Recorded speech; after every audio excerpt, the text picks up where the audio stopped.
Yeah, what's happening? Welcome back to the Unversed podcast, talking to you about balls. Now we're going to talk about video games. Take it away, Danny. Summer Games Fest, a lot of fucking games, a lot of trash in there. I'm not going to pull punches. A lot of that, don't care. I watched, Future of Play? Yeah, a lot of that, wasn't feeling it, don't care, didn't finish it. But yeah, we got a list here of all the hitters, and we could just jump around. And the first game they showed off, I was like, literally, who asked for this? Is Lego Horizon Adventures. A friend said, like, why are they pushing this series so hard? And the answer is, I don't know, because they keep killing the game at every launch they have. They're putting a lot in Aloy. I guess the coolest thing, though, is that it's going on Switch. Lego games work on the Switch well, don't they? They feel like they would. I don't know about that. I think performance-wise, they'll probably do okay, but I can't imagine that, like, if you have, like, Switch Lite or anything like that, it's not going to be, like, a hassle. I don't know about you guys, but I have the Switch Lite, and that thing sounds like a fucking jet. Yeah, you might as well have the, whatever the Soldier Boy thing was. The Soldier Boy? I know that's not what he called it, but... That's what it's called, man. Soldier Boy game console. Yeah, that Chinese thing he was trying to sell. But yeah, that's happening, so that's for somebody. Right after that, there was No More Room in Hell 2. I think that looked pretty cool. Honestly, some of these games that I saw come out was like, this actually looks pretty fun to play with some of you guys. There were some fun-looking co-op games sprinkled throughout. Oh no, it's a zombie one. Oh, that's right. Oh, I think this is also the game that has permadeath. Oh, I'll stick with Soulsborne, dude. That's another genre of rage I will not fucking step foot into. It's a super realistic Left 4 Dead, is what I'm saying. If it's like other people are hopping on, or if I really like it, the way it feels, the way it looks like it feels, I'll probably jump on it. But it's another zombie shooter. And yeah, there was quite a few zombie shooters this weekend, and I'm like, almost getting kind of tired of it at this point. It's like a drinking game, dude. We could make one out of it. Like at the state to play all the sci-fi schlop that's coming out, you know, and it's like, geez, like it's like that moment. Do you guys remember in Black Panther where they're walking in the laboratory and T'Challa's sister goes, "What are those?" And it's like, oh god, like that was such an old meme. Like it's not even relevant anymore. Like that's what I feel with some of these genres. Yeah, they're just grasping for straws, basically. When they develop these games, yeah, that's when the genre was peak, but now it's gone and past, and it's like, well, we can't just scrap it. We already spent like 4 years working on this. To me, oversaturation is the same as just fucking milking it to the point where it's might as well just good as dead. Like that milk ain't coming, you know. And it is that you're right too at the same time, because it's just like, you know, they already started, you know, and that's the shitty part. I will agree with you on oversaturation, though. That is so real in games. Like, I don't want to be mean to like these indie devs, but goddamn, am I tired of a lot of pixel roguelikes that are just coming out. But I'm playing devil's advocate and saying, like, there might be some people who haven't found their niche in that one. Like, they're into the roguelikes and, like, they're into the simple pixel, no fancy graphics, none of that. Just so that, like, it could run more seamlessly and stuff, flawlessly, it won't crash. Everybody has a favorite one, you know? Maybe they haven't found it yet, but still, like, I'm still on that oversaturation train where, like, there's a lot of the same game out there in the same worlds.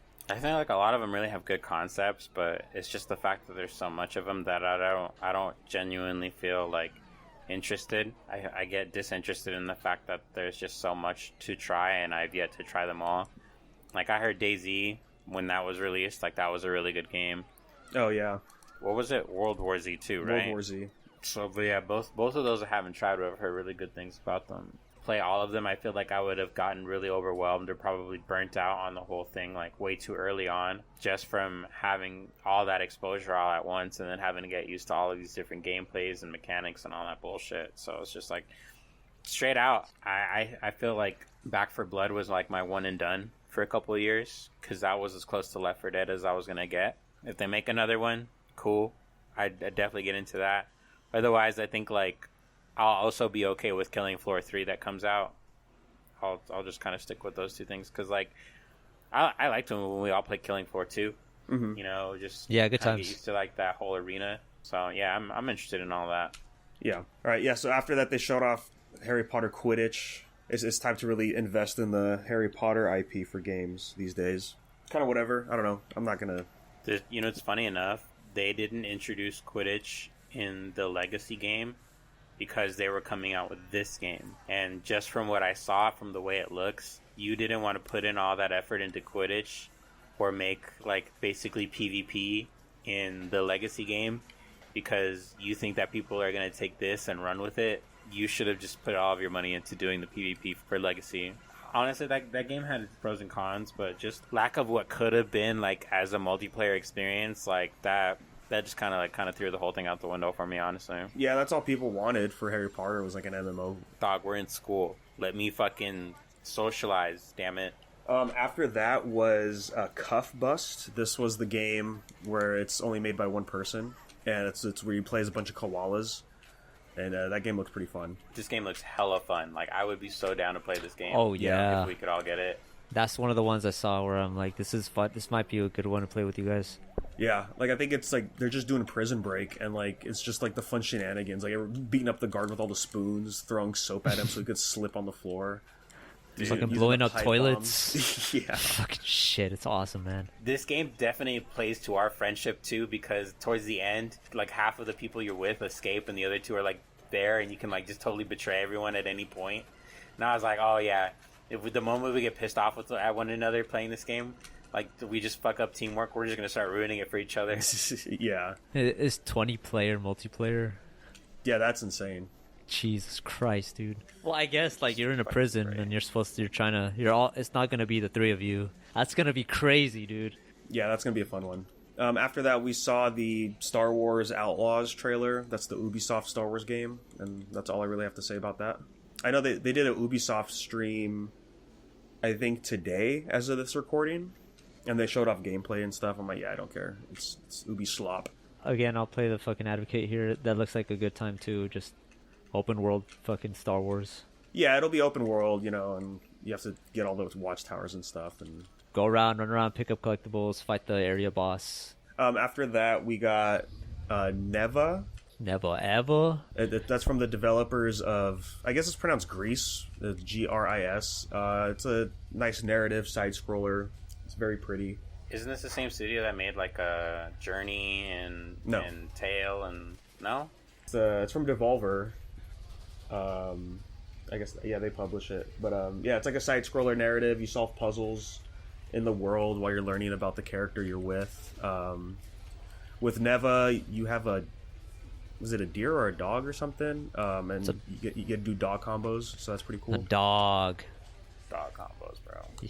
You get a dog in. It looks like it's a dog. It barked. Yeah, that's all I know. It's a friend. But yeah, that's cool. Like I said, yeah, I liked Grease. Oh, when the dog gets, it's like a dog deer stag. Mm-hmm. Yeah, with cool. their games, it's very pretty. A lot of like orchestral kind of music to fit the tone of what's going on and stuff. After that, we got a look at Civ 7. It's cool. It's coming to console, at least. I remember back in the day with like Age of Empire and stuff, going to Staples and seeing the CD-ROM on sale. And I'm like, oh, this game looks cool. Yeah. I had a lot of time playing Civ back in Riverside. Fucking just being a degenerate, just playing on Xbox all day, dude. It's fucking, that game is actually pretty fun if you just sit down. Like, there's no action to it. It's just like just strategy. I don't know, man. I get immersed easily. Maybe I'm just dumb that easily swayed by that, but it was a good time for me. Like I spent a lot of hours on that.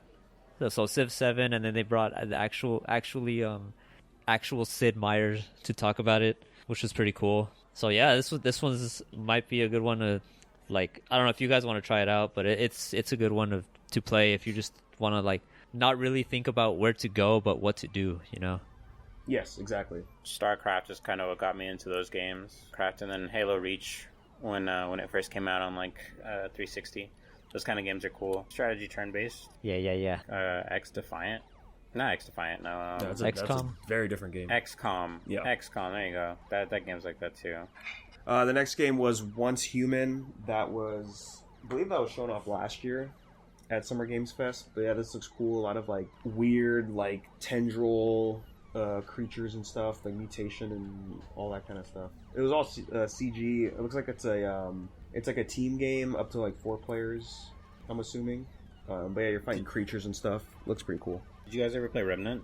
I did play the first one for a bit, and then I got very bored, and I decided to stop playing. I feel like if you didn't really like Remnant, I'm not really sure if you like this or not, but this does look interesting. My problem with Remnant was it's a Souls-like, but you use guns. Like, the environment was very barren, and the gameplay was just boring, because it's like, okay, I'll just use the hunter rifle and just attack from this distance, and then that's really it. Now, Remnant 2, from what I've seen of that game looks awesome. There are a lot of melee weapons and builds and stuff like that, and in both of the games too. So it's more like a pick and choose whether you want to do a short range or long range, just depending on what you have available to you. I understand, they got rid of the Souls aspect and they added like a more MMO approach to it. So like this to me, this game looks like it'd be interesting to play. I'm not sure if it'll be available on consoles. You can get bikes and you can summon them like just out of nowhere like that, huh? Honestly, it kind of reminds me of Destiny a little. It really caters to the MMO aspect where it's just like everything is almost instantly available to you in your menu. You have your home base or like your social gathering hub and go do missions or go to the overworld. Like, I think that this is pretty rad in the sense that like it could honestly be like what I wanted from that one game that came out a while back. What was that game? It was a zombie game that came out on PlayStation. It was like that guy. Oh, Days Gone. Obviously, there's a lot more to it. Like, it's not just zombies. Like I said, this is more a Remnant in the sense like there are like kind of like demonic entities and like otherworld stuff like that. But I feel like in the overworld scheme, like this is kind of like what we're looking at and what's available to us. Like, we'll be able to like go like very long distances across maps. From what I can tell, a lot of the areas from what I'm looking at in the gameplay and stuff like that look like they're very immersive, and there's a lot of nooks and crannies to explore. The boss areas too, like the arenas, they're huge. Like, they're not just like small and compact or anything like that. So this shit looks definitely interesting. I'm gonna put this shit on my list for sure.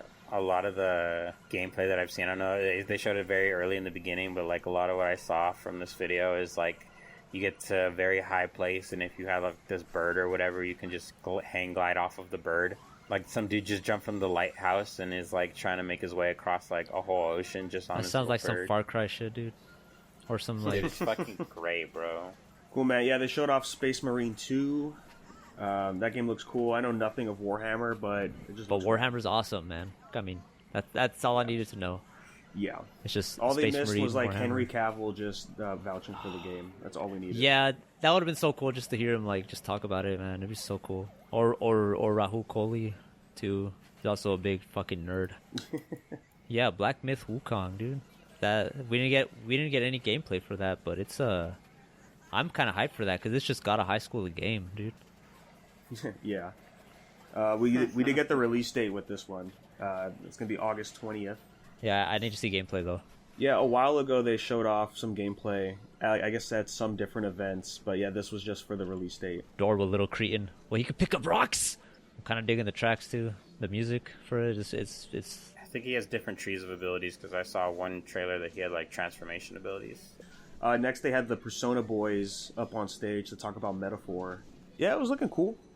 I'd be down for it. Really reminds me more of like I don't know if you've ever perused, but they have another series called just called Shin Megami Tensei. Oh, Shin, yeah, I know that. Yeah, the new one just came out last year. Shin Megami Tensei. But yeah, after 5 just came out, and then they also released the DLC for it. But looking at Metaphor, this is what it reminds me of more than Persona than anything, because it's just like you got weird ass like demon worlds that you're in or whatever. These enemies though, they look fucking disgusting. I'm so in, bro. Like, they look like straight out of Nightmare Fuel. A lot of the stuff in this game looks pretty cool. But honestly, nothing will beat fucking Mara. I think it's Mara from the Persona, the giant cock. Uh-oh. Yeah, that one's still terrifying, honestly. Yeah, you'd be surprised. There's some ugly fucks. These are like dungeon crawlers, right? I think so. It feels like it at least. I think that from like what you have in like the overworld, like when you go to this demon world or whatever, they'll probably be like, I don't know, thinking about an Atlas game, I don't know if it'll directly lead you into an area. That might be like, to me, that's a new mechanic. Like, they don't really do that. They have more like transitions, like Persona 5. It would be really cool if they did do like seamless transitions or just like huge open areas, kind of like Elden Ring, basically. That would be like an entirely new concept for them. That would be something cool for this game. My Persona! My Metaphor. Oh, fuck. Cool, man. Yeah, so after this, we got the insane update for Street Fighter 6 Season 2. Yeah, it's actually insane. We're getting both Terry and Mai as characters. It's going to be so fucking awesome. It's going to be so peak, man. This fighting game season is upon us, man. It's just releasing all these bangers to the public, and it's just going to bring more people into the community and kick a lot of people out just because of the rage. Yeah, dude, buckets will be lost with RE Engine Mai, dude. It's going to be something. I'm not gonna lie though, I was literally thinking like 2 weeks ago what happened to Bison, and now we have our answer, dude. And his fucking gameplay trailer is sick, dude. Fucking punished Bison, that dude. Shit is so fucking cash. Yeah, so Bison's gonna be the first DLC. We got some gameplay at the Microsoft showcase, I think. Yeah, that was pretty good. And Elena is coming back too, and her outfit looks great. Oh yeah. Hopefully Harada brings in the fucking the Waffle House. So what was fun about this was people were tweeting about it. Oh man, now we need to get like a Tekken character or something in Street Fighter. Like, this is gonna be cool. And then Harada came in, just a little tidbit, because you know it's SNK, and he's like, yeah, fun fact, when we got Geese into the game, like the canon story is that he taught Alyssa the Dark Wave energy blasts, you know, like his like Hadoukens or whatever they are. He taught that to Alyssa? To Eliza, I mean, sorry. Oh, Eliza. Okay, that's cool. The fucking vampire learned something from Geese. If they put Rugal into the game, it's a wrap, dude. Like so far it's Terry and Mai, and I get that, and I'm down at, like, I see the roster for season 2, and I understand. I agree to it. But I'm just saying, dude. They do a season 3 and season 4, and they just decide if they want to add one more SNK character. I'm not gonna get mad if they pick Rugal. Rugal would be fucking key, dude. Be a big stretch, but they should do a Capcom or a Marvel crossover. Oh, what, for Street Fighter? Yeah. Who would you think, if they had to bring in one Marvel character, who would you think that they would pick? Cable. I don't know, man. No. It's gonna be an MCU character. Yeah. That's true, yeah. It's gotta fit within it. Yeah. What, you don't want Josh Brolin? Oh, Thanos? Dude, I'll take Thanos if they give him the Hado. Like at the end of Marvel Infinite. If they could do that, I'm fucking 130% in. That'd be fucking sweet, honestly. Yeah. It'll never happen though, but yeah, that'd be so fucking cool. Are you talking about a specific move that he has that looks like a Hadoken, or does he actually learn the way of the Hado? So the story mode for Marvel Infinite, it's Lady Death and Jeddah team up. Oh, Jeddah, right? From Darkstalkers? Yeah. And then there's like the Ultron Sigma stuff happening. And so here comes Thanos. He's like, I'll help you guys out, you know, build the device, this and that, to use like the Infinity Stones on it or whatever. He starts betraying them, and Ryu is still like struggling with the Hado in him. He was slowly turning into evil Ryu. And then that's when Thanos is like, finally, I've been waiting for this moment. He activates the gauntlet and he absorbs the Hado into him. And the reason he took that is because he wants to defeat Lady Death, because she betrayed him and teamed up with Jeddah instead. So he's like, yeah, I can't kill you with anything from our world, but from their world I could use it. And then like the last cutscene is they're getting ready to fight, and then you just see Thanos charging a Hadouken. It's like, oh, it's fucking cool. After Metaphor, we got this indie game, Tears of Metal. Looks fucking cool. Yeah, Tears of Metal looks dope too. What I understand, it's basically British people are fighting the Scottish, and you're playing the Scottish people. It's a roguelike too. Yeah, it's a co-op roguelike. Mm-hmm. British people look so evil. Yeah. Jesus Christ, dude. The art style looks pretty cool. It's like a hack and slash co-op game. I'm totally down for it. Mm-hmm. It's a Muso. It looks like a Muso for sure. Yeah. Yeah, there's a lot of people. Yeah. That's another good one to play with the boys. Gotta liberate Scotland. Yeah, you can wishlist it now. No date for it yet. And then we finally got the release date for Sparking Zero. So hyped. That is also coming out October 11th. Still hate that there's no transformations. So, you know, the roster, though it is huge, it's very limited. Oh, like no Super Saiyan? Yeah, you can go Super Saiyan. Yeah. No, but you pick that as a character. Oh, but you can't change Super Saiyan right there. Yeah, like it's like over, I think they're planning over 100 characters for this game, but a good 30-40% is just going to be Goku and Vegeta, like easy. Wait, is GT going to be in here? We haven't seen any GT yet. Oh. Which is worrying. They're probably going to be a pack. Like if they're going to... Yeah, I think so too. Like so far the exclusive characters coming out through the That would make through sense. the $110 edition were 3 Gogetas and 3 Brolys. Yeah, okay, look, check it out. Vegeta, base form, grade 8, Super Saiyan 2, Super Vegeta, Super Saiyan God. Jesus like Christ, man. Can I just say, I remember when these characters used to mean something. Like, I remember when they used to go balls to the wall crazy with these characters that they would introduce. Like, Tenkaichi 3 was probably, like, one of my all-time favorites because I think if you pre-ordered, you can get... Oh, no, it wasn't a pre-order. It was just the first 2 DLCs. The first 2 DLCs, and I think the first DLC was Super Saiyan 3 Vegeta. Unthinkable, bro. Super Saiyan 3 Vegeta, I'm in, bro. Yeah. That shit is dope. Give me Vegeta with the fucking forehead. I'm in. It's the same thing with Raging Blast 2. It was Super Saiyan 3 Vegeta and Super Saiyan 3 Broly. That's right. Yeah, I was just about to say the other one was Super Saiyan 3 Broly. Tenkaichi 3 was so cool. Yeah, I'm hyped. One of the cool things about Sparking Zero they announced was that there's going to be a mode where you can basically build your own what-if story. Which is, the what-ifs are a staple in the Tenkaichi games. We saw some of it in the trailer, like, oh, what if Goku turned Super Saiyan when Vegeta was fighting and, like, almost killed Krillin and stuff. Just all the potential shitposts from that. It's going to be great. So, I mean, honestly, with all the content they make for Xenoverse and Kakarot and Sparking Zero, they really do supplement and really support those games for a good while.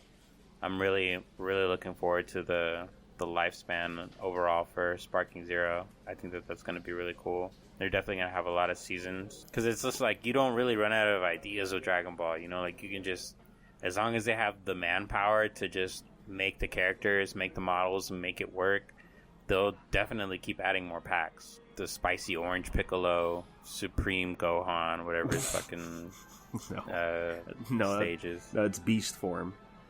Beast form. Come on, bro. Like, what is the one that Vegeta gets when he trains with his Ultra Ego. Ultra Ego? That's the purple one, right? Yeah. That's lit. We're not going to see that, though. You don't think that's going to be in the game? No, because the anime has not come back to do that arc yet. So there's no way they're going to put that in the game before the anime. It's been years since Super ended for the anime, and we've already had... There's like 2 or 3 arcs after Tournament of Power for the manga, and just nothing for the anime. They're doing Daima instead. And it's like, oh, that kind of sucks. Like, there's actually some good characters post-Tournament of Power that I would like to see, but we're not going to get them. You don't know. They might. And like I said, the lifespan is, if they don't release it now, they'll wait until something comes out and then release it after. Yeah, I don't know. We'll see. We'll see what they'll do. I mean, yeah, like, this game's going to stick around for a good while. So if they do the anime eventually, like maybe 3 years down the line, I could see them dropping the characters. But yeah, either way, I'm hyped for this game. It's going to be so fun. After that, we did get another fighting game. We got another look at Fatal Fury City of the Wolves. I'm kind of watching that game closely. I'm a super big fan of the SNK series, like King of Fighters, Fatal Fury, and the King of Wolves. This is like a sub-series of them, like more focused towards Terry and what's his name? Rock Howard? Rock Howard is like Geese Howard's son. Yes. Rock Howard is like Terry's adopted like younger brother / son. But it's dope. Honestly, I think I would hope that once this game gets released, it gets picked up to eventually go into like probably Evo. I think that with the time frame, probably when this comes out, it won't qualify. But I would still... It comes out early 2025, so hopefully if it comes out Q1, it should qualify. But yeah, I'm sure February it'll come out. Overall, I think that this game definitely is going to bring back like a lot of like OG mechanics, like a lot of OG, I think like 2D like representation for what we want for fighting. I would say games like Guilty Gear and stuff like that. Like even though we like keep the mechanic of like 2D, like side to side fighting, like I can't help but feel like it takes away a little bit from the original fighting. Like when we have things like wall breaks. Like Guilty Gear, they still utilize like a wall break, even though it's like a 2D fighting scenario. Oh, okay, I see what you mean. Like a bare bones fighting game is what you're basically saying. Yeah, I guess. Like it's a way of looking at it. It's not gonna pop off with too many like dynamics, no like heat drives or anything like that. Yeah, I guess like bare bones going back to your roots type of fighting game, you know. And so like I'm looking excited for it because I liked, like I said, Capcom vs SNK and like King of Fighters and Fatal Fury. All those games are pretty dope. I like practicing those kind of games. I like the latest reveal character was Be Janet.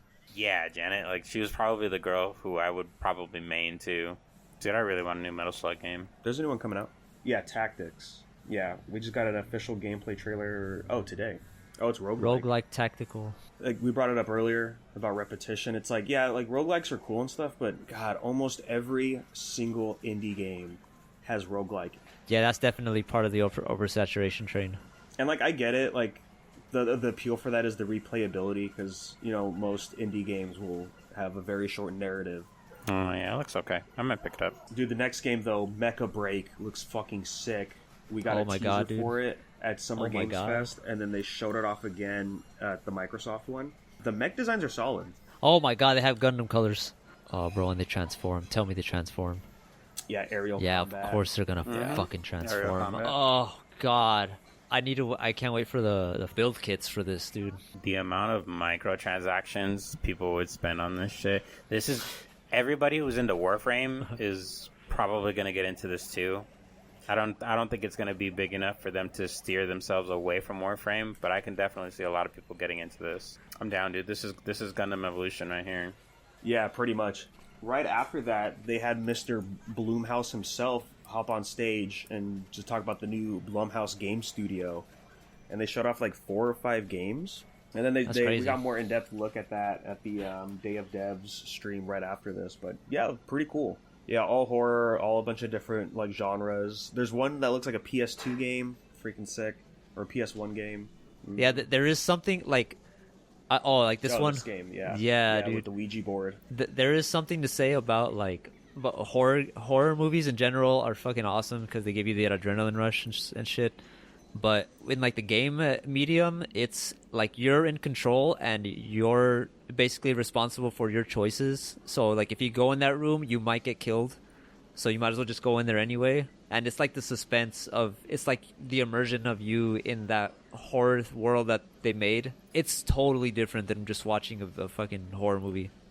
It's crazy by miles. Like if you want to procrastinate playing a game because it's too scary, man, then that's a good game. Yeah, I feel you. After that, we got there's a new Power Rangers beat 'em up coming out. It's crazy. So at first I was like, okay, just a beat 'em up game, yeah, that's fine. But the more gameplay we got, it's like, oh wow, they're actually throwing a lot more stuff in here. It looks pretty cool, and the freaking animations are like the how to draw anime. It's books. So wild, bro. Dude, these animations look crazy. They're so crazy. Dude, the first person mechanics and the bike mechanics. The bike stage looks so sick. How come we didn't play the Teenage Mutant Ninja Turtle game when it came out? Because it's not Power Rangers. Don't give me that, bro. The new TMT game, it kind of plays like this, the beat 'em up style. Well, I've never played a beat 'em up, so I never really got into the genre. Played Yakuza. It's fun couch co-op. Okay, a side-scrolling beat 'em up. If we have to get very specific. Slitherhead, looking good. I think that's the Korean horror game coming out. They announced it last year. I didn't know there was like actual combat in this game. Dude, I saw this and I'm like, what is happening? You're not the security guard, you're the ghost. Okay, you're the bad guy? No, I think you're kind of like... You're not the bad guy, but... An exorcist? Yeah, you can possess people. Yeah. Exorcist cop? Yeah, it looks very jank, but in a fun way. Oh, there's a parry mechanic? From the gameplay, it looked like it's just only parries for most of it. It's a cool concept for sure. I like that guy especially right there. that. He went from like a dude putting up his dukes all of a sudden to having a minigun. Yeah, and this guy did a fucking Gumball Gumball no rocket to bring his arm back. November 8th for the release date. But dude, after that, freaking Killer Bean, baby. Killer Bean game. Dude, it looks so good. It looks so good. It looks better than fucking most of these shooters out here, man. Yeah, all style, all badassery, no flops. This is what we wanted, man. This is video games. Oh my god, bullet time in bean mode. Let's go. It's way better than it deserves to be. But I'm glad it's here. You're not wrong about that, man. This has no business being looking this good, too. Like, I remember seeing, like, clips of the movie. Oh my god. I remember seeing clips of the fucking movie, window, dude. Bro. And I'm like, this looks pretty cool. Yeah, I'm like, somebody had time for the animation. I think you might have passed it, but there's a shot of him flicking a bullet in the air, and then he shoots at the bullet so it could ricochet and hit the guy in the corner. And then he look at that freaking dunks the grenade. Oh God. That's so lit. The movement looks fucking smooth. Yeah, you got finishers. There was a shot. There it is. Yeah. Yeah, he's dodging bullets with the by breakdancing, and then he's also shooting his guns too. Damn, son. Yeah, this is gonna be one of the games. This is bro. This is gonna be the game, hands bro. down. What are you talking about? Yeah, the next game was Karen, I think. Yeah, Karen. Pat mentioned on his stream it means like sky graveyard or something, and you're just a mountain climber. So this is gonna trigger my vertigo. I'm sorry. Oh man. Yeah. Oh no, it's gonna be that kind of game. Oh yes. No. Yeah. Gotta look for the right foothold, make your way back down, and you find the wrong. Fucking rage-inducing, bro. Right here. Yes. There's a more in-depth stream of it on the Days of Devs later in the day for this, and I guess this is like the finale of a trilogy of a theme of games this company was doing. I'm not gonna lie, dude. The climbing aspect looks fucking jank. And then we've got some gameplay for Unknown 9 Awakening. We got a teaser for this last year at the Summer Games. That's cool. Some kind of Force kind of thing. Fallen Order. Oh yeah, kind of. But I was thinking of the other one. I was thinking of the other one with that with the woman. It was like, I think it was a Control, right? Yeah, something. Yeah, I think it was Control. Yeah, and like she just has a gun, right? Yeah, but she could do some weird shit too. Yeah, that's Control. This is the second one where Oh, this is kind of like a strategy. You might have to get them all in one shot sometimes. Yeah, like these kind of games are definitely like out of the box. I'm with it. Serious Destiny theme, dude. I don't know, man. I gotta hop off Destiny already. Next, we got Tortria or whatever, the last song. Spanish Souls, it looks like. Or Conquistador Souls or whatever. All just a big old cinematic trailer. It looks pretty cool. And then the gameplay was like 3 months ago. Oh, was there gameplay? Yeah. Let's see what we got here. Definitely looks like Souls. More Lies of PS than anything. Yeah. We got a more extensive CG look at the First Descent. I believe it's like a hero shooter. Looter shooter.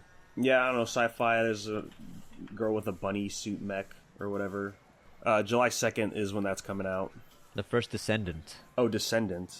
Oh, I can't read. It's a class type game. So like these characters, like everybody that you see, like they're all different types of classes. I see Void. basically. I saw Ark. I think I saw Strand. See, there's Solar right there. It's the Destiny killer, guys. I swear this time. No. Destiny was the Destiny killer. The fucking Chaos Reach, dude. Come on, man. Look at that fucking Blade Barrage, dude. Oh, come on. It's right there, dude. That's blatant. Oh, we got fucking Phalanx, too. Well, honestly, I will say it moves like Warframe. It looks like it moves like Warframe, but not as fast. Our friend compared it to Warframe with titties. Yes. I'm in. Oh, so Warframe. You can't tell me that's not a giant fallen, dude. Swear to God. Yeah, that's cool. The Amogus devs came out, and basically they said, guys, we were so successful. You guys gave us so much money that we're going to take that money and fund other indie studios. The team's called Inner Sloth. So they created Outer Sloth, which is this thing where they'll talk to other like small indie companies, and if they need funding, you know, they'll like vet them and stuff, and then they'll get the funding they need. So they showed off. Beautiful. So they showed off like 4 games, I think, that are in development right now. These indie devs giving back, that should be the gold standard to like the industry. That's a fucking W based move, dude. That's so crazy. They had enough to fund all of these 4 games. There's some cool looking ones in here. Oh yeah, Rogue Eclipse. Yeah, it's fucking sick. Fucking Star Fox, dude. That's fucking awesome. And then after that, we got the trailer for the Among Us show, which actually looks fun. We got a new trailer for Sonic Shadow Generations. That's coming out on the 25th of October. They revealed Metal Sonic's going to be in the game. Hell yeah. Yeah, it actually looks fun. I'm not going to lie. If I'm not going to get it, my sister's going to get it. So I'll be reporting back from her. Bro, and I love this because these are fucking levels. Like, this is a fucking look like a City Escape level, dude. No, not City Escape. I forgot what the fucking city was called. The first level of Shadow the Hedgehog. Fucking just cities getting destroyed. And I remember what you're talking about. I don't know what it is. And freaking at the end of the trailer, like the Shadow grows wings and stuff, or something weird going on. So that was something. Hell yeah. Sonic is fucking staying up. After that, we got big old CG trailer for Dune Awakening. Don't know what kind of game it's going to be, but basically it's just a bunch of, Cool shot. what if this happened, and what if that happened? Like, if you haven't seen any of the movies, like some of the stuff he brings up, you're like, what is he talking about? Huh? Yeah, no idea what kind of gameplay it is, but it's crazy that, we have 2 Dune games, because we have this one, and the other one's the Dune Spice Wars, which is, I think, an RTS. It doesn't sound as exhilarating as they want you to make it sound. Make you think. Well, it yeah, is. the drug is spice is So yeah, right. Like more context to the actual story itself, and I get that. It just makes me think of the Spice Girls. Okay, survival craft schlop. All right, that's cool. It's a cool bike. Traversal. I like. This means it's going to be a big world. But how many hours do you have to put in the game before you get the bike? Good question. That shit looks cool, but how far do you have to get into the game? But at what cost? Yeah. Oh, you just grow your shit, huh?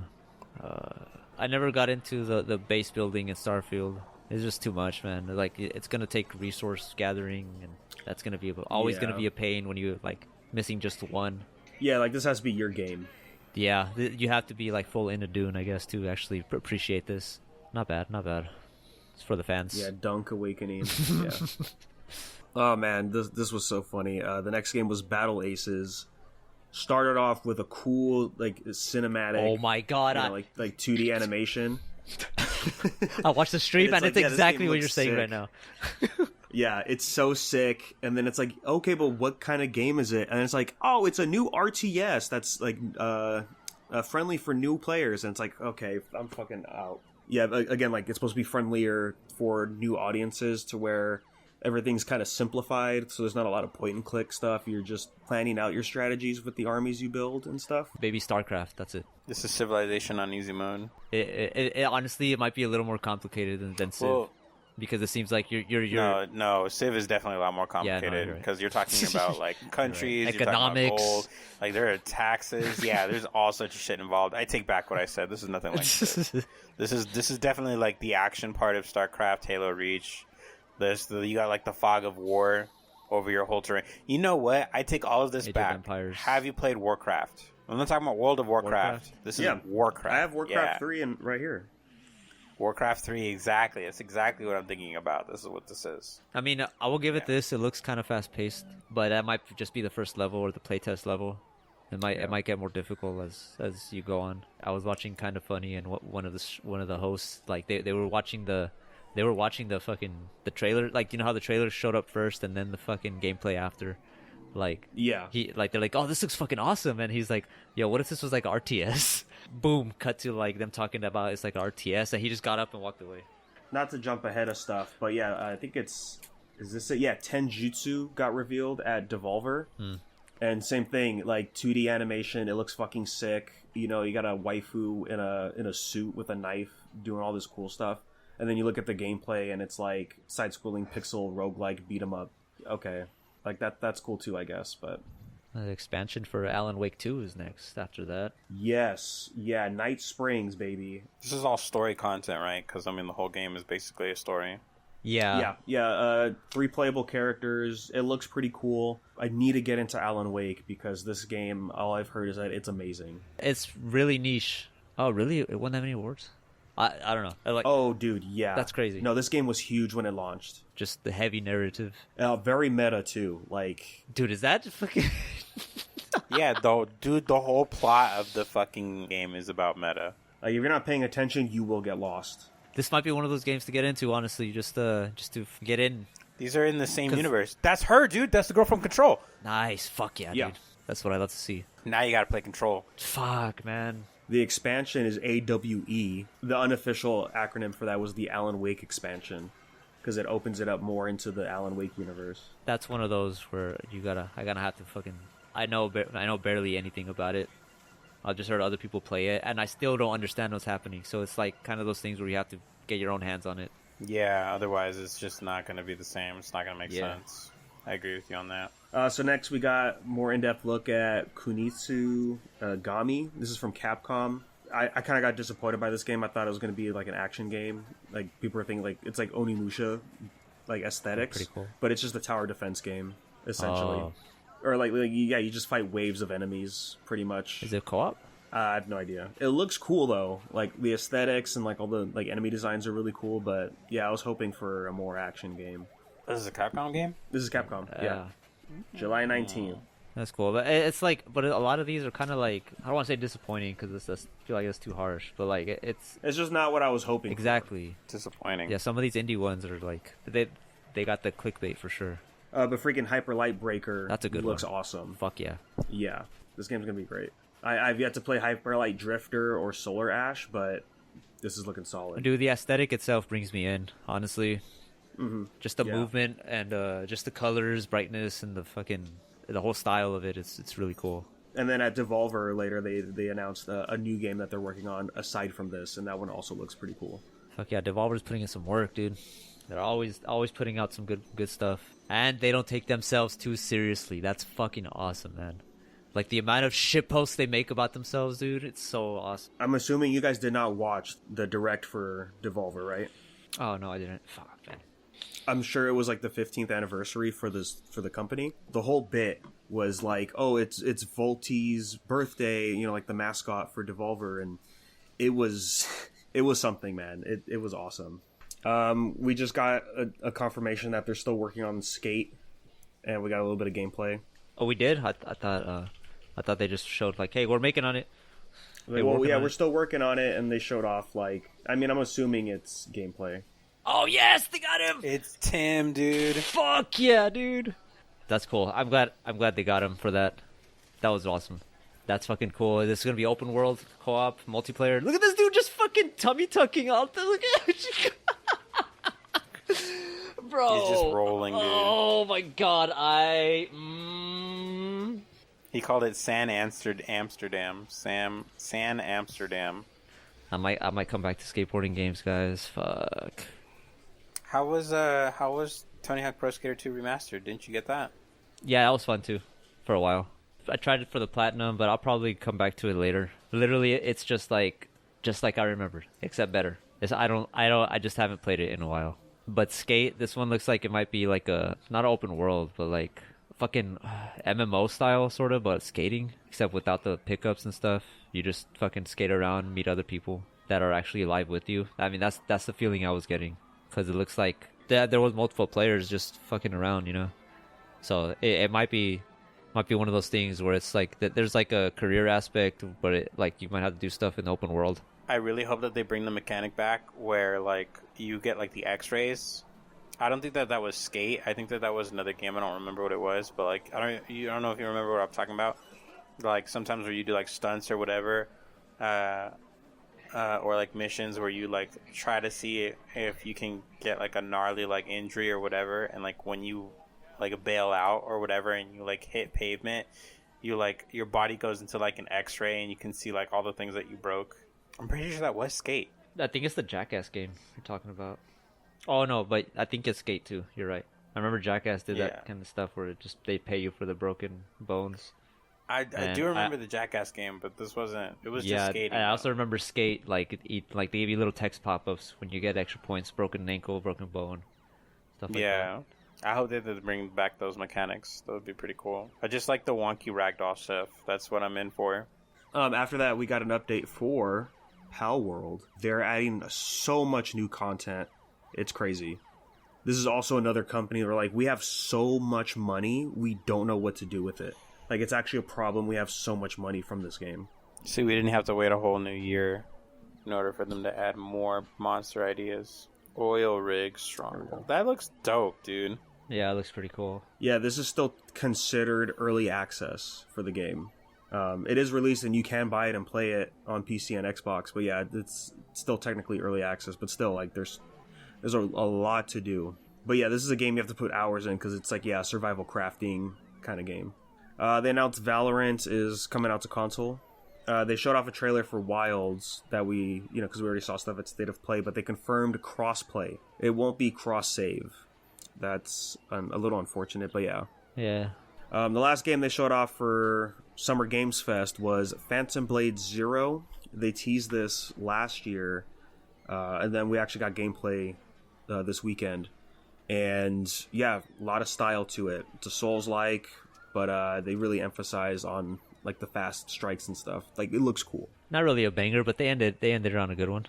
I think that was pretty cool. They hung a horse. That's crazy. That's I mean, crazy. like Jeff Keighley said it himself that like, don't expect like a lot of major stuff for this one. It's always the combat mechanics that sell me for the type of Soulsborne games. Honestly, you're not wrong.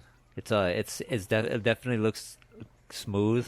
I haven't really played Sekiro that much, but it definitely looks like he moves closer to that. Well, I know it's Sekiro. It's all about like posture and parrying in that game. Yeah.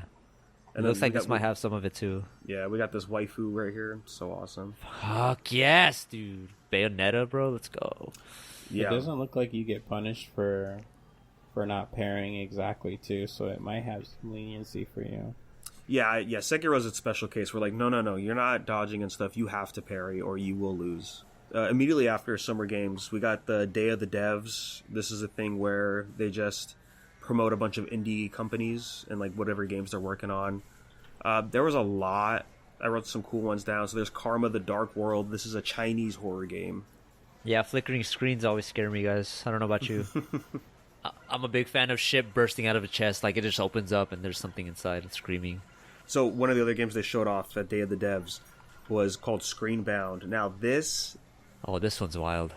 Yeah, this is why indie games are so cool. Because they can really like play around and mess with like so many different types of gameplay.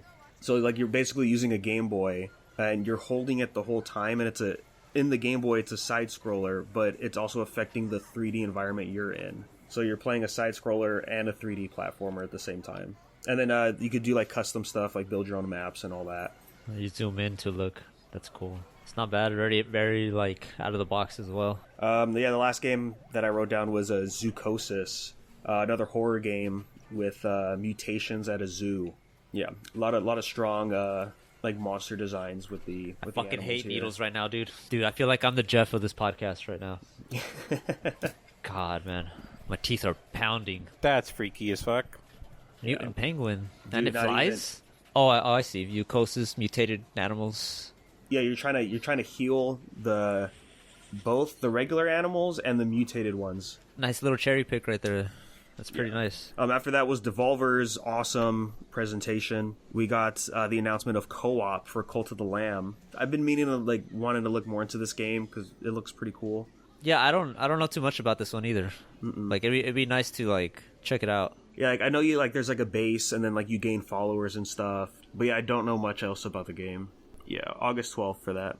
Then I mentioned earlier Tenjutsu. It's like a beat 'em up pixel kind of thing with the waifu. After that, we got another update for Talos Principle 2. It's like a new expansion, I guess, with more puzzles and all that. Talos Principle is a puzzle game? Yeah. So it's like adventure? Yeah, I guess you stumble upon these environments, and then within the environments, a giant puzzle that you have to solve or something. I've heard good things about it. This is another one of those where I think it's interesting as hell too. I mean, it's a puzzle game, but it's I have no idea what it's about. Yeah, there's some kind of narrative. Yeah. Nice. I'm digging that storytelling, dude. Yeah, dude. But the next game coming out, July 7th, Angerfoot. This game is fucking awesome. That is a fucking Devolver name if I ever heard one. Yeah, this game looks so fucking cool. I'm already in love. There you go. Oh man, is that all? Is that all he's gonna do? This game. I think I know this game. You got to swap different shoes for different abilities for the kicking. Oh my god, they got hard style going, dude. Oh my god, this is gonna be one of those games, dude. Yeah, the next game is Possessors. As I mentioned earlier, these are the Hyperlight Drifter people. This is their new game after Breaker. It's a side scroller. Also another vibe. Mm-hmm. Nice little combat mechanics. Oh yeah, electric guitar. That's sweet. Yeah, I can't wait for that. So that was it for Devolver. Again, if you didn't watch the presentation, watch it for the narrative because it's just something. Then they did Future of Play. There was a whole bunch of stuff this day, but I wasn't really feeling most of the game, so yeah, I didn't write anything down. But the first game they showed off was a strong start. Abyss Zero looks so cool. It's got that old-looking aesthetic to it, and it's just waifus and stuff. Yeah, the 64 aesthetic. Yeah, I swear to God, I saw Ryuko Matoi, and that could have been who I was looking at. Mm-hmm. Oh my God. Yeah, all fucking style, man. I'm already in love. Yeah, and this game was made by 2 people. It looks like a fun time, man. Oh man, and they got the jam. Yeah, good music. Shot of the Colossus right there.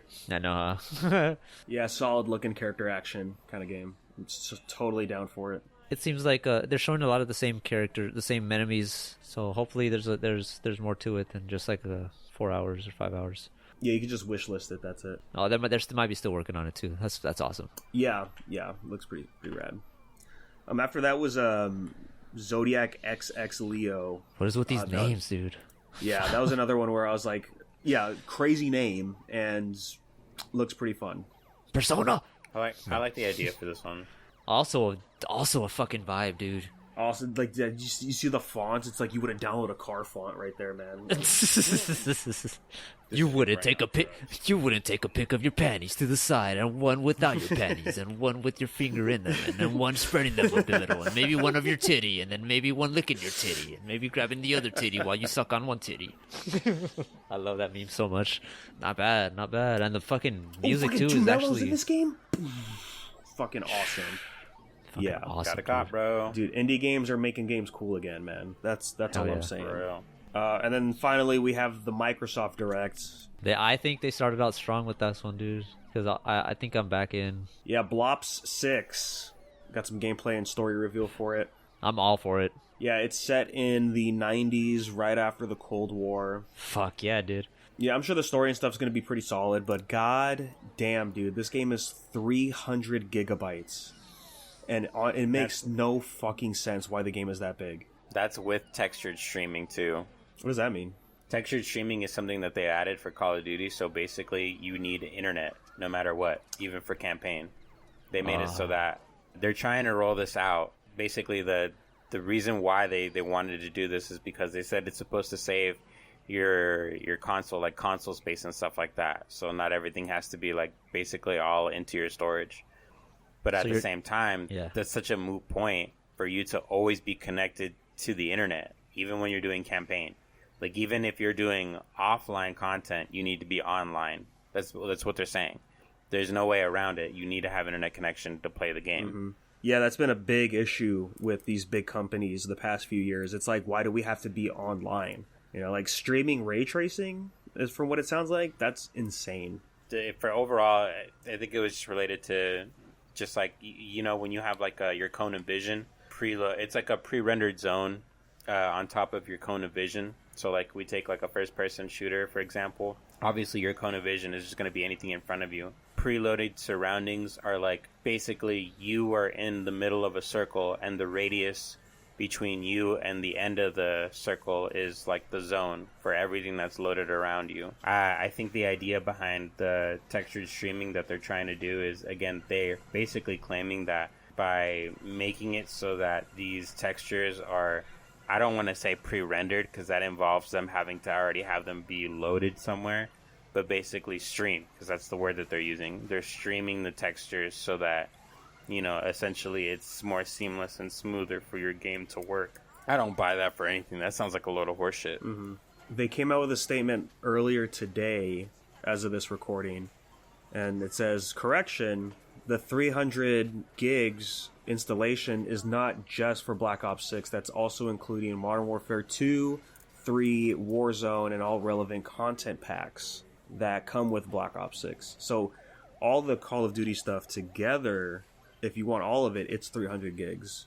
So it's like, yeah, it's just like a giant hub. It kind of reminds me of Battlefield, where you can kind of check all the other games at the same time, as long as you guys had them installed or whatever. That's basically what I think it's coming down to. It's just trying to capitalize on the fact that, you know, you probably have all the other Call of Duties, so why not just combine them into one giant client, one giant application. Yeah, so luckily it won't be that big, but still, God, 300 gigs is so much. 300 gigs is big.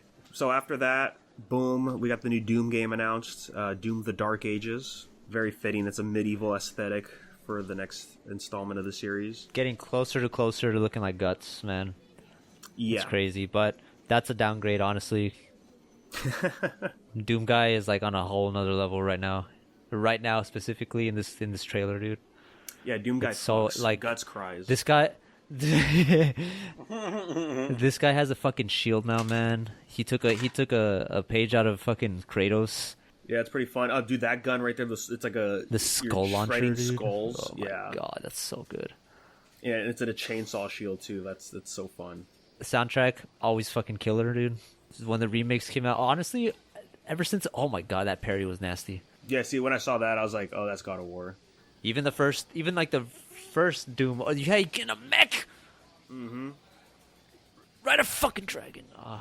Yeah, that's pretty cool. It was funny. The first thing I thought of was like, oh man, that meme screenshot is now real, where it was like it was Doom, and then you just see Kratos on the side fighting next to him, and it's like, oh, now you can actually play as Kratos. Fuck yeah.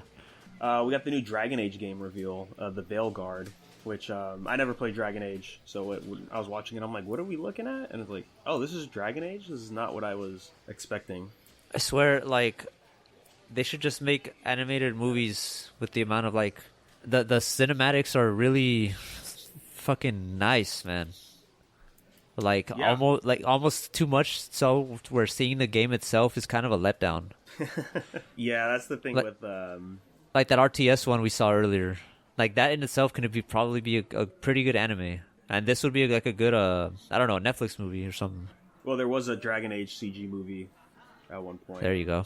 But there I you know go. It's not good. Oh. But I have it. I don't know. I still need to watch it. But you already know it's not good. Yeah. After that, the expansion for Starfield, Shattered Space. We got a trailer for that. This is good. Like, I was waiting for expansions to hop back in, and this is good.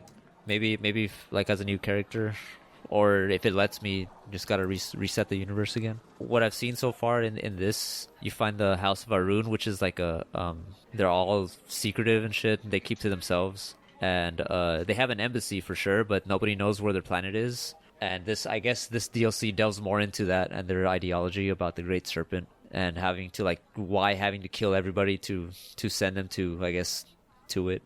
Yeah, it's definitely gonna be a lore heavy for sure. Like, I'm sure Andreja being a House of Arun, from House of Arun, this might be her like side quest, or like it might be worth taking her along for this DLC. Damn, so basically your first DLC is dead money. That's rough, bud. That'd be cool. I'm not gonna lie, just like strip me of everything and just have me survive based on like on-site procurement. I'm good. I'm fucking, let's do it. Yeah, give me a challenge, bro. Because like I was honestly what do you call it? I was kind of hopeful to hop back in just to like play around with the guns and the builds and shit. Gun combats, I like it. It's fun. Yeah, who knows what's gonna happen? Like, you said dead money, and I'm like, please give me another dead money again. Dude, I'm not joking. I fucking love that DLC. No matter the bullshit, that DLC was awesome. Yeah, that was a great story. Yeah, and then we got I guess we got side quests for the Trackers Alliance finally. They're like, there's just like little bounty hunters. You just pick up bounties and go do them. But I guess now there's stories. Oh, this is how they introduced the new gear, basically. Yeah. To the bounties, and then you get fucking mod support, dude. Yeah, it's cool. Even like community mods are gonna be there too. Bethesda listening to their fans. I hope that we get a fucking buggy to the next life. I hope that we can fucking remember the schematics to our ship, dude, because I'm tired of fucking finding everything and having to rebuild it from before. The ship they give you when you start the new game is so trash, man. It's just fast. And what I had before I turned over was like fucking perfect. I was just killing everything, dude. I had like Gauss cannons on it. I had fucking homing missile launchers, fucking photon lasers, pew pew pew. I've seen people have like setups for the fucking like first person battles in space, where they actually have like a whole deck set up like on their PC, and like they're just fucking. Oh, that's right. It's fucking awesome, man. Yeah, Starfield. We'll see. I'll report back with my findings. After that, we got the expansion announcement for Fallout 76. I think what did it say? It was like they're finally expanding outside of the main map or something. Skyline Valley. Oh, sugar bombs. So where's this? Central West? It might still be next to the Appalachian. Oh, there you go. Yeah. Is 63 like a famous one? Vault 63? Yeah. I know there's some that are like the first vault, and then Vault 13 I think was one. Vault 13 is the vault that you're from Fallout 1. Yeah. Okay. Oh my god, is that a new fucking armor suit? Bro. Okay, it might be time to hop on. Oh, and you can play as a ghoul, that's right. Fucking That's awesome, right. dude. Oh, that's gonna come out in like 2 days. But okay, so if I have it in Games Pass, But it's on PC still. Goddamn. Oh, but yeah, you'd be able to play with Grant, but yeah. you wouldn't be able to play with me or Akil. It says, but there's no cross progression when you do that. So you could play with Grant, Gerry, but when you're done, all that progress is on his account, not yours. Expedition 33. I don't remember this game, but yeah, we got a big old cinematic trailer for it. It looks cool. Video game fantasy. You got multiple protagonists. You guys just doing whatever they want to do. Ooh, that's cool. Oh, okay. This is like a real good RPG that I really want to get into. It's supposed to be a strategy game with real time. Like you can parry and counter at this in real time and stuff like that. Yeah, that's pretty cool. It's fucking great. Oh my god, fucking Pontiff Sullivan. Gradient's counter. Oh my god. There's gonna be a lot of dying in this game, huh? Yeah, not bad. Anyway, moving on. Next one. Go. What's the next one? Oh, yeah, Metal Gear Solid Delta. I'm sorry, I'm just excited. Fucking Yorkin my Yerkin right now, dude. Dude, that meme that you shared today in the chat where Boss gets his arm broken by Big Boss. Yeah. Dude, it's great. I want to see that remade with the same meme, just remade in when his arm's broken, it's just a teddy bear from Ed and Eddie. God, it looks so good, man. And then the gameplay itself, fuck, dude. And I love how they didn't change the voice lines either. It would be very jarring to hear some other people talk of these lines. Yeah, so this is an interesting remake for the simple fact that there's no new audio whatsoever in this game. It's all still the same recordings from the original. You know, they never do because I'm sure that costs a lot of money. CQC, everybody, man. Dude, his hair physics looks so good, man. I can stare at the back of Snake's head all day, dude. No Diddy. He was just Snake, right? He wasn't like any. He's naked Snake. Naked Snake. Yeah. Naked Snake. That's right. Yeah, I could. Fuck, man. We could. Don't get me started. This is actually this. That's the boss. Go back to where he shot that rocket launcher. He's actually Big Boss. Oh, I was about to say he whiffed right now. I was like, that's so sad. But yeah, this is where it all started. The Metal Gear Solid Delta is the fucking precursor to everything. Commencing virtuous mission now. Fucking Yorkin. So they put out a statement earlier today about this. This is a new team at Konami making the remake, and they're basically testing the waters out to see how fans react to the team making a Metal Gear Solid game. And if it comes out positive, then they'll plan on making future games for the series. Now, whether that's remakes or new installments is up in the air, but this is the make it or break it for the continuation of Metal Gear Solid. This better be... this one honestly has to be fucking excellent. There's a small snippet where Snake falls asleep in jail. It like takes you to like some kind of Devil May Cry type game where you're just slashing zombies. And it's his nightmare, so apparently you're slashing vampires. I think it was supposed to be a game in development, but they just scrapped that shit. You're in there for a certain amount of time, and I think you extend your time by killing things, and then like it's just a small area. It's nothing big, and then you wake up and Snake is like vampires, and he has to call everybody, and like he's like I just had a nightmare. Oh, I have to show you. Okay, I gotta show you the fucking eater poop dream. What? Damn, nobody recorded that? That's a fucking excellent line. He just talks to the DARPA chief. I had a dream, and then the DARPA chief is like, "That's crazy, man. Let me tell you my nightmare."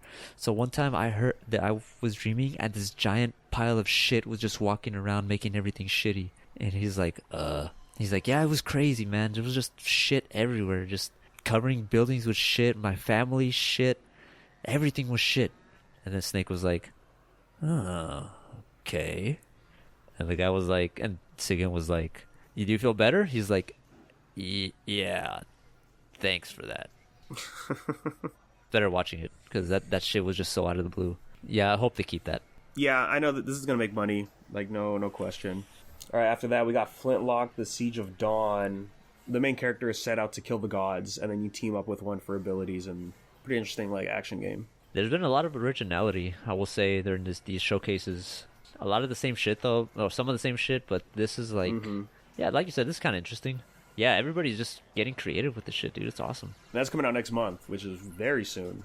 Yeah, after that was So okay, Perfect Dark. I don't know if like is this like a remake or a new thing that's coming out. I don't know anything about Perfect Dark. Perfect Dark is an existing series for Microsoft. Sorry, I was just trying to see how big her chin was because I heard somebody say that her chin was huge. It's not bad. I mean, I haven't played Perfect Dark either, but it's definitely looks a lot cleaner than what like I've seen before.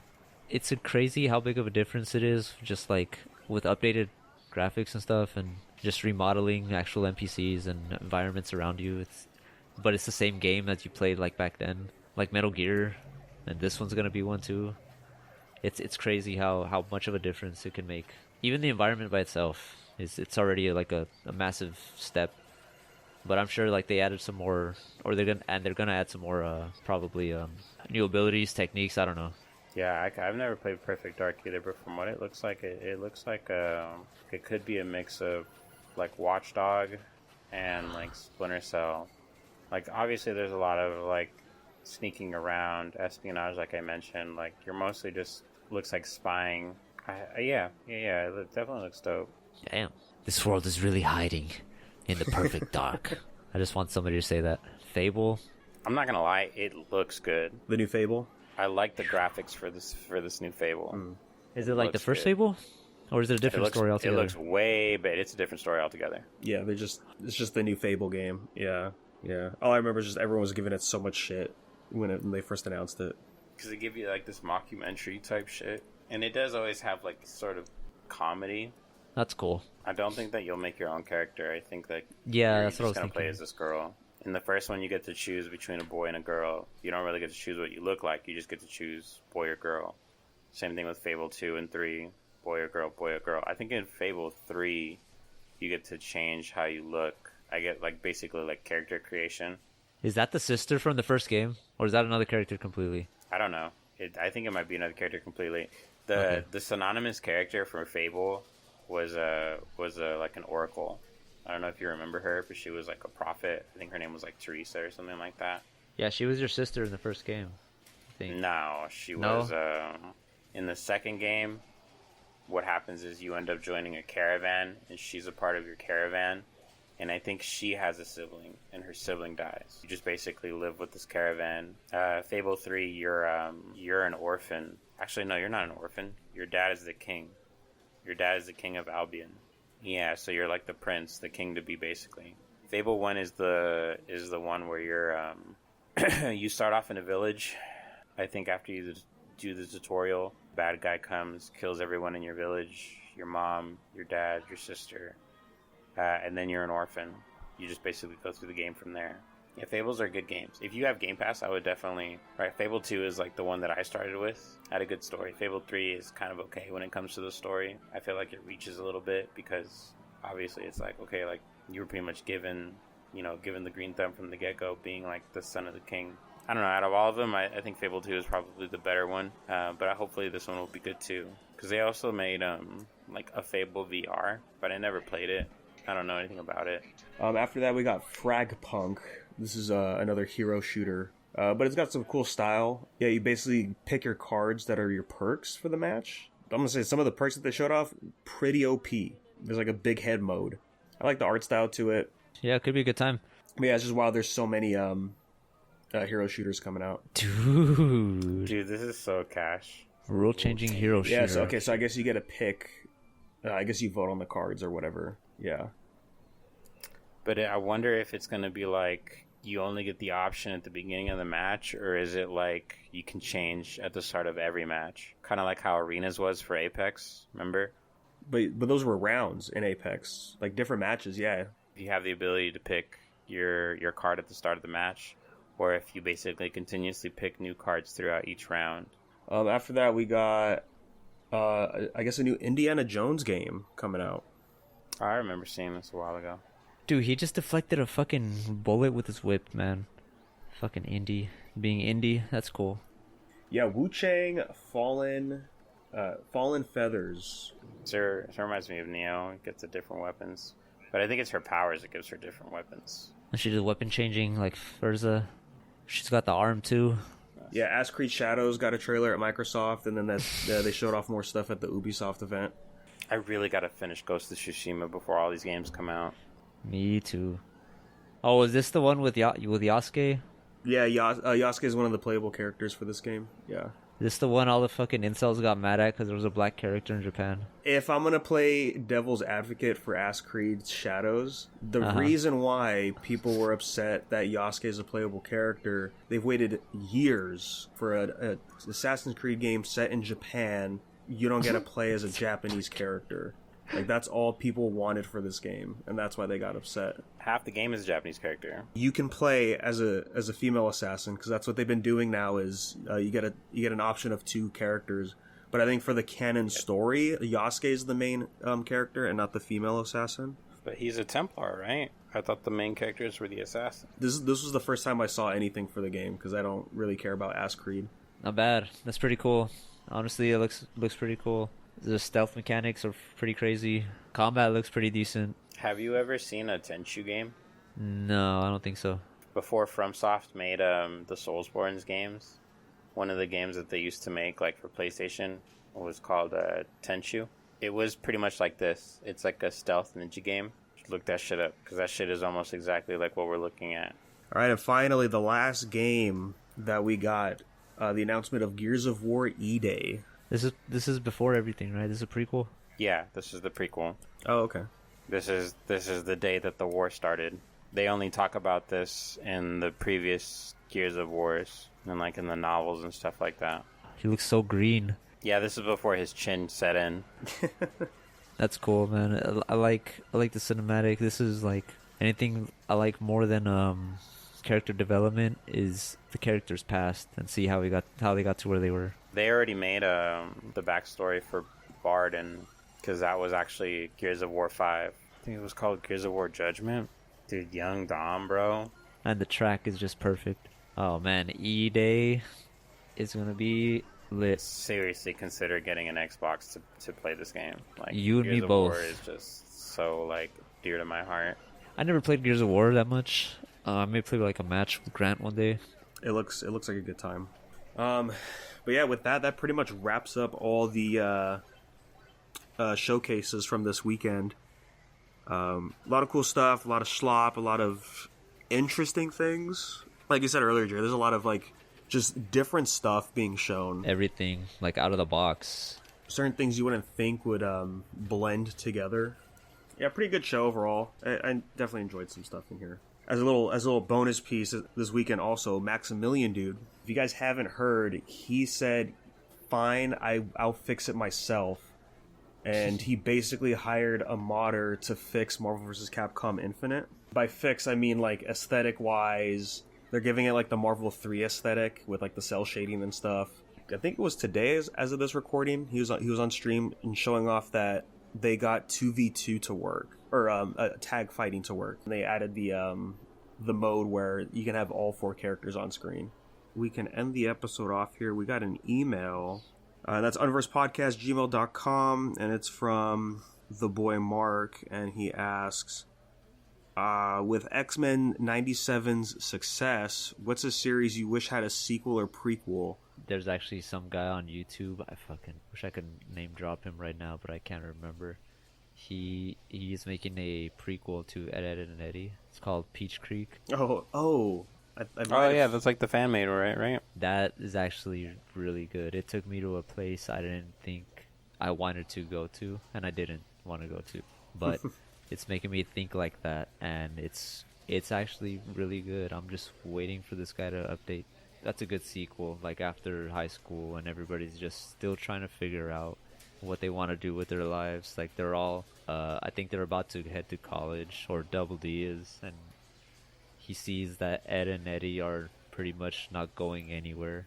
So he's kind of like, fuck, man. Like I think what I got from it is that he's fighting with his friendship versus him growing up and maturing through all this crap. I mean, all the crap that his friends have gone through versus like actually staying together. It's phenomenal, man. I gotta find it and I'll post the link. It's kind of tough for me because usually like series I really like that end up ending, it's usually a pretty solid ending and it doesn't leave room for like a sequel. And like that's like mainly with like shonen series. Where is there room to just continue on? unless like you just go a completely different direction or like a new set of characters. Since you brought up like Ed and Eddie, that reminded me of Kids Next Door. The creators did a little like storyboard teaser of a sequel for the Galactic Kids Next Door, because that's where number 1 left the series off. And they even got his voice actor to come in. And like, oh, that'd be a really fun sequel to have like the Kids Next Door in space and just see like how much more fun we can have like with those ideas. My mind wants to go to like the depression that is growing up, where it's like there's that image of number 2 going like as a kid fucking doing the airplane sounds to the clubhouse.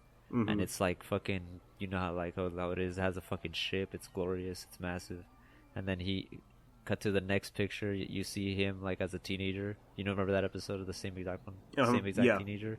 He walks up, but this time he's actually fucking grown up and is a teenager, and the treehouse is just a regular treehouse. It's a reminder where it's things may not be as they seem until you return to them later on with more experience.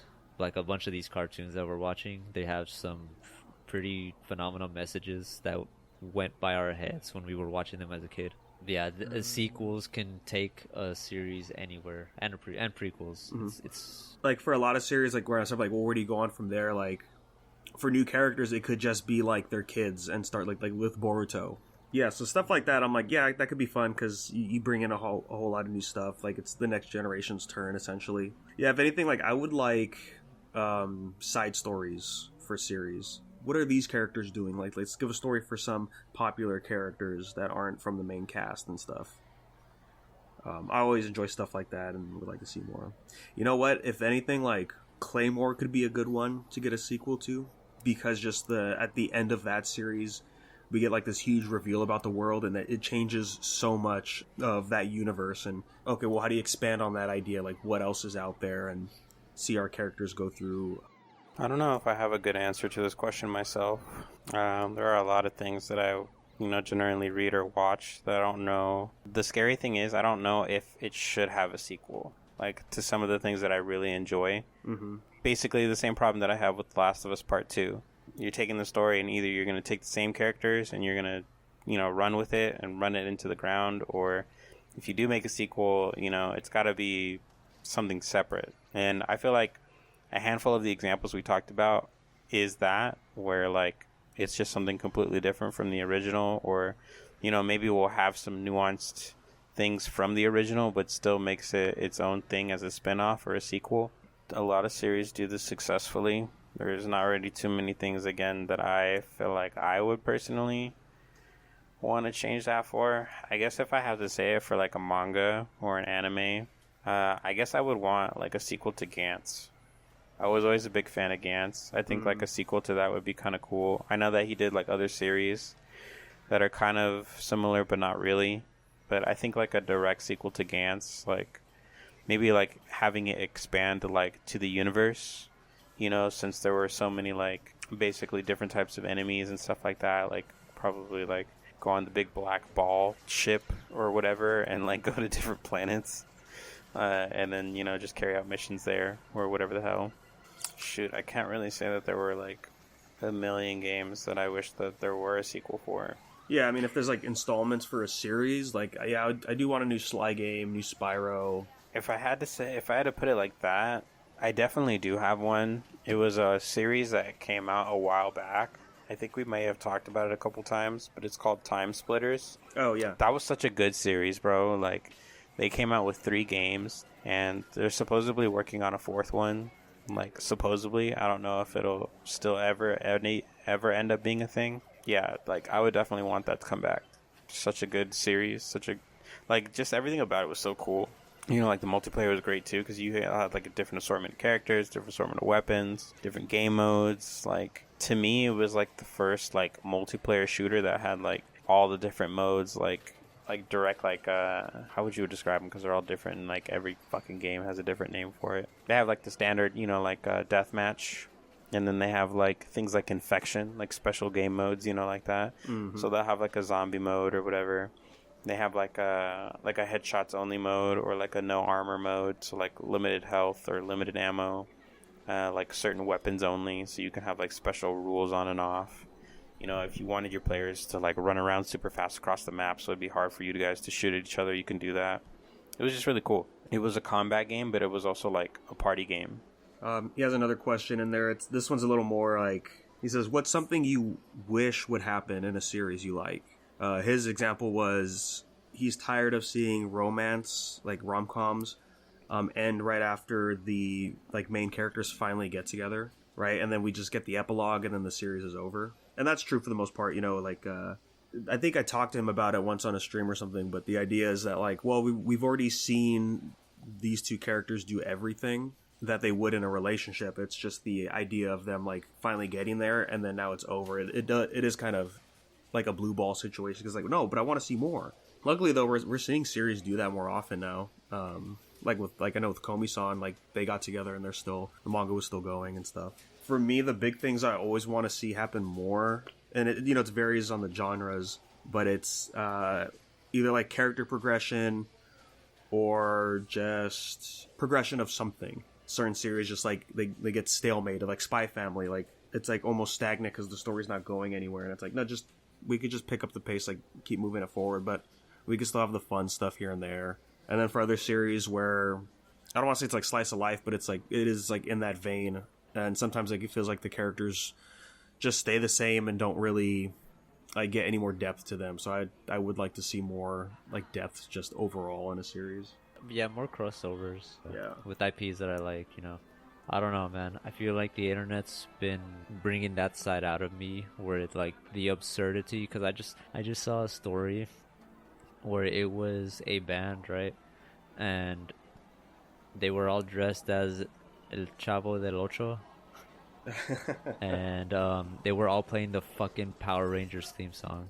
That's the kind of crossover. Like, it's not even in anime, in life. I'm like, the more things that are crossed over, the better. Like Kojima, dude, he's making he's shaking some hands, man. Oh, I know that guy. And Keanu Reeves was taking a picture with Baby Metal. That was fucking cool. Just shit like that.